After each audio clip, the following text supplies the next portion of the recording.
No, thank you for doing this. I mean, I'm totally moved. There's also someone here tonight who did a lot of the camera work, cinematography, Phil Parnett.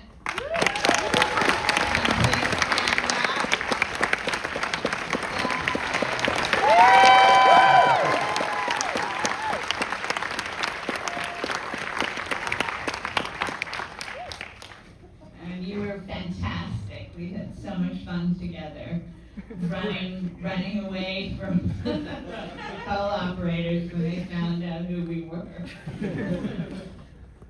I mean, you sat into the film. How was that for you? What did that bring you back immediately? It just brought back great memories and moments of people who I loved. The woman who took the gun out of her dress, Lois Scott, was a mentor to me. I've never met anyone who was so strong and so incredible.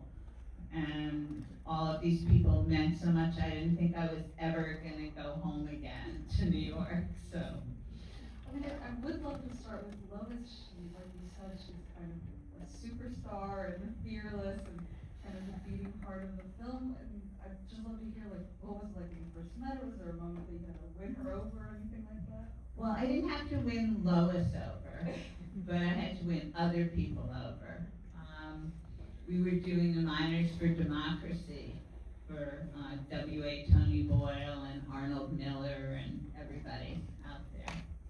And so when we had, Miller got in, and we wanted to make sure that he would keep his promise. And they were fighting for a union, and he promised that he would help organize unions. So we went to Harlan County, and there we were, and I had spoken to one of the organizers, Houston Elmore, and he brought me down to the picket line, and the women didn't give us their real names. They said that they were Martha Washington, and Florence Nightingale, and Betsy Ross, and a whole slew of different names. And then the next day they said, okay, you can come down, but you have to be here at 4 o'clock in the morning. So we said, okay. And it was raining, and we were going down Pine Mountain, and there were no guardrails on either side, and another car just went right in front of us, and we toppled over. And it was Ann Lewis and Hart Perry and myself, and we got out of the car, took all our gear, carried it to the picket line, and in small towns, word goes by fast, and that's when they took us into their hearts, and we lived with the miners and their wives, and they had our back and took care of us.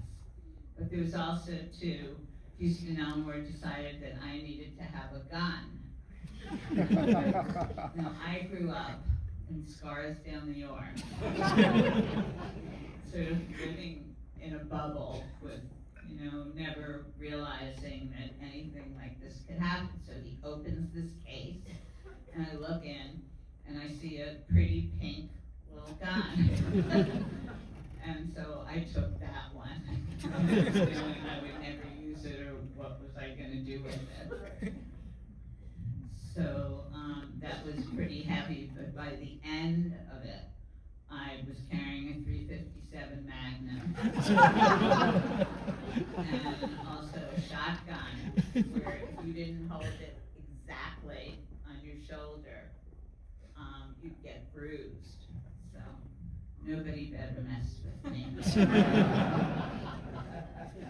I mean, there's this, one of the best moments, I think, in the film is when you're going kind of up against Basil, and he's in the car, and he's like, well, who are you? And you're like, well, who are you? And so that kind of, and you have Lois with her gun as well. So how did you and your crew sort of navigate this danger?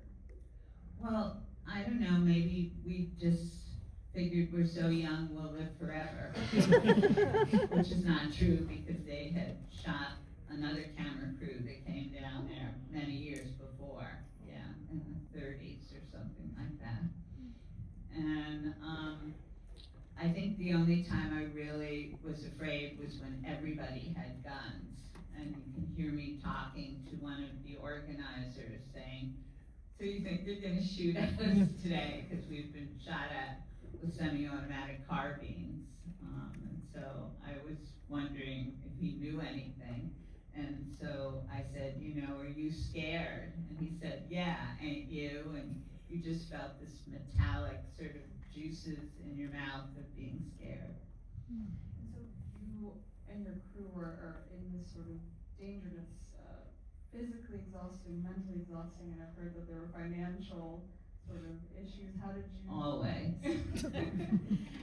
Was there a moment where you were like, I'm gonna quit, like I don't wanna do this anymore, or how did you push through all that? No, you couldn't have dragged me out of that for anything. I mean, occasionally I would go back just to get, more film or see if we could write proposals or something like that to just keep going, but no. And then at the end of it, when everything was done, Houston Elmore came to me and he said, well, Barbara, there was a price on your head. And I went, well, why didn't you tell me? And he said, because we didn't want you to leave. And I said, well, I wasn't going to leave. I said, how much was the price? $5,000. Use that money. Not if I was dead.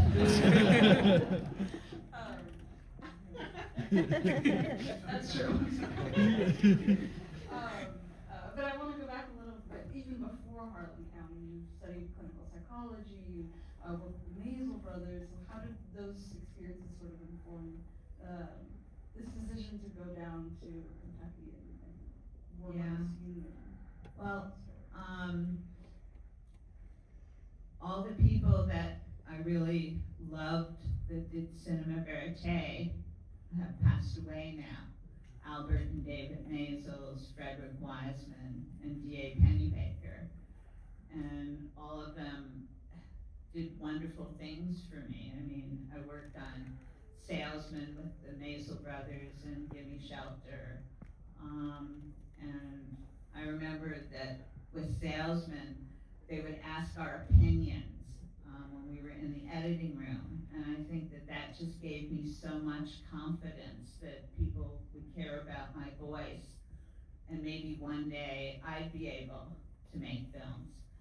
And I looked, when the Salesman came for the premiere, I felt like I knew them so well that I ran up and I hugged them, and they didn't know who I was. Like a crazy woman hugging us. But, and Penny gave us a rough cut screening, and Frederick Wiseman's Titty Cup Volleys was very important to me because I was studying clinical psychology, and it just really looked at institutions and the power, but the beauty of it all was the people.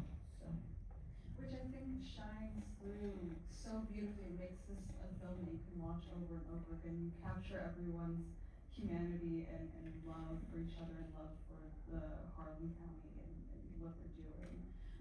well, except if they're trying to steal someone's husband. Or you're an alcoholic. Such a great scene because then you have Susie steer it back to, well, I don't care about that, I'm trying to get this contract, and it comes back to the Yeah, I'm not here after a man, I'm after a contract. And one of my favorite scenes, I guess, is Jerry Johnson talking to the New York cop. Oh my gosh, yes. And he didn't know he was being filmed. He had, the camera was across the street, and I put a wireless on Jerry. And I looked so hard to try to find that policeman when the film was showing, but I couldn't find him. Oh my gosh, this is premiere of New York Film Festival. Yes. How was that? Oh, that was absolutely amazing, showing at the New York Film Festival. The women came and the coal miners came, and Hazel's last song of the film we put into the playbook so that people could sing along with us. And Lois got Scott had just been made head of the Black Lung Association. So she decided this would be perfect in Alice Tully Hall with 1,500 people to raise money. So she's getting people to throw $5 and $10 and $20 bills on the stage. I mean, this is my first film that I've produced and directed, and I'm in a corner laughing. And I guess she forgot she was mic'd, and she just yelled, "Barbie, you stop that laughing right now. Stuff that money in your bra because we need it." And she also had bought herself a new dress, and it still had the tag on it. And she also, we were given champagne in these little plastic glasses, and she was putting them away in her purse. And I just said, "Why are you doing that?" And she said, "Because no one at home will ever believe that we were here and we had champagne, and I just want to show them." That's so beautiful. Did you get to show it in Harlem? Mm-hmm. How was that? Well, first off, the film won an Academy Award for Best Documentary.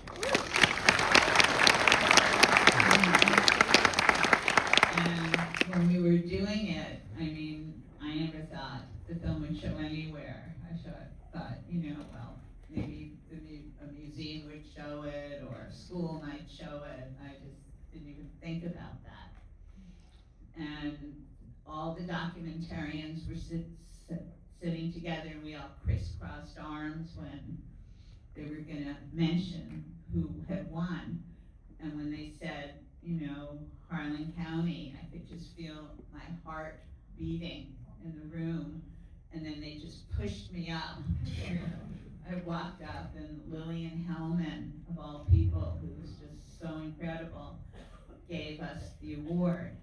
And the first people I called were the coal miners. And Lois said, "We're riding around in our cars screaming and yelling, 'We won an award, we won an award.'" They were so happy.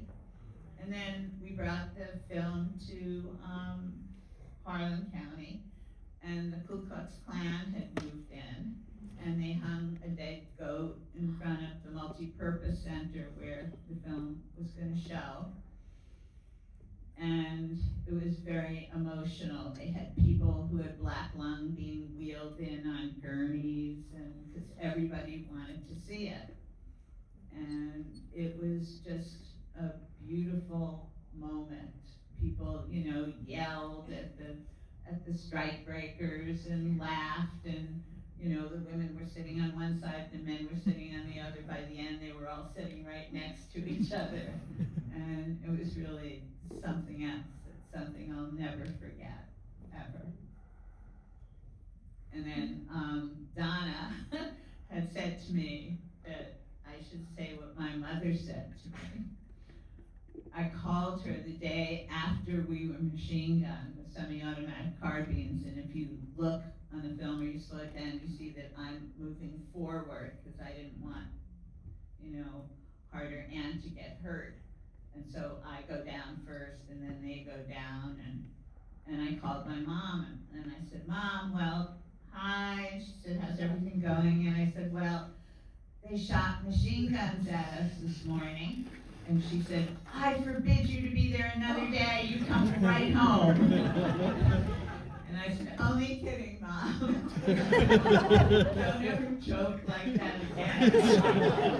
I said, "I promise I won't." And I never let them see the film until it showed at the New York Film Festival.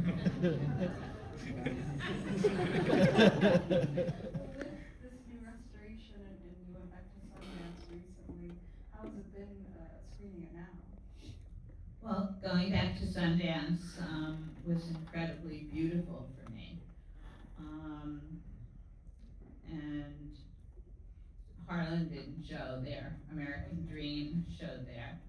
And I was on one of the first juries there, and Harvey Milk and another film called 17 got the best jury prize. And I was on with Penny Baker, Wiseman, and myself, and so that was great. And then American Dream showed there, and it had showed in 1991, which is when Robert Redford first called it Sundance. And then it had showed in 2026, where it was the last time it was going to be Sundance in Park City, and Robert Redford had passed away, so it was very moving and very emotional for me to be there.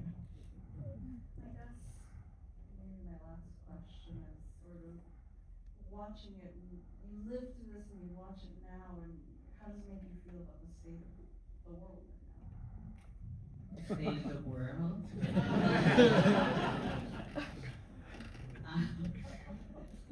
I don't know if I can answer that.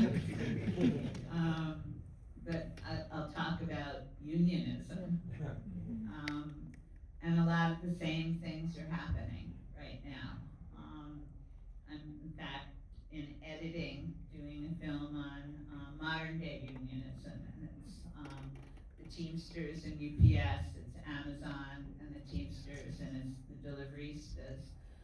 And it's the same struggles, the same fights all over again. It's as if, you stepped into this screen and stepped into that screen. The only one that has a union of these three stories that I'm doing is UPS, and they're still having to fight for UPS to be considerate of the contract. So life is very tough for the working class, as it is for all of us. And tomorrow is American Dream. Tomorrow's American Dream, yes.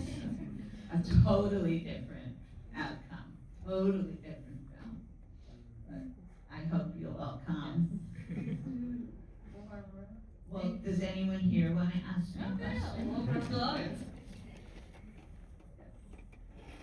Hi, sorry, not so much a question, but this is the single most impactful film that I've ever seen, and inspired me to pursue a career as a union side labor lawyer, and I'm so happy to hear that you are making another film about the modern labor movement, and just thank you so much for making this film. You have no idea how many people it's inspired, and I'm just so happy that everybody here is interested in the labor movement, and just thank you so much.